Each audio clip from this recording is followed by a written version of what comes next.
Today we're going to show a really cool way to do long exposure. I have the Joby tripods out because they were a big part of today's shot. This is the Joby Gorilla Pod, and this is the Joby tripod for an iPhone. I leave this in the car and use it all the time. It can work like a GoPro camera.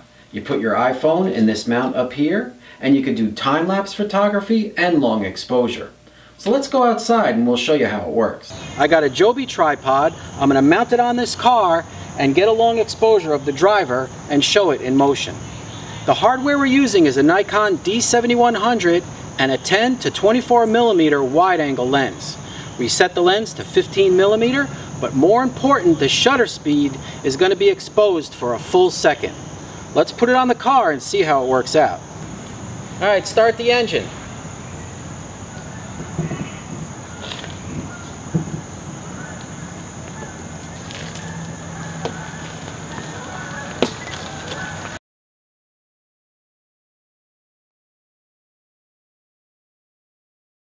Well, you can see how much fun long exposure can be. Let's review the settings. We used a wide-angle lens, but more importantly on this Nikon we set that top dial to S for shutter speed.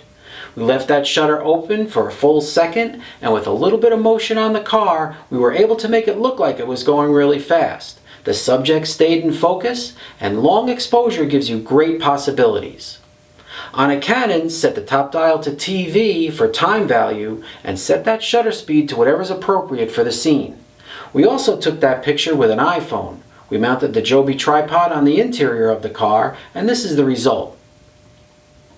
The biggest takeaway is to get your camera out of auto mode.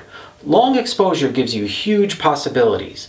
Look at this picture of the George Washington Bridge. This was a 30-second exposure, and it gives you quality and detail that you can't get in auto mode with a simple snap of the shutter.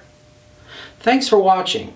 Watch my channel for other videos on macro, focus stacking, HDR, and Photoshop tutorials.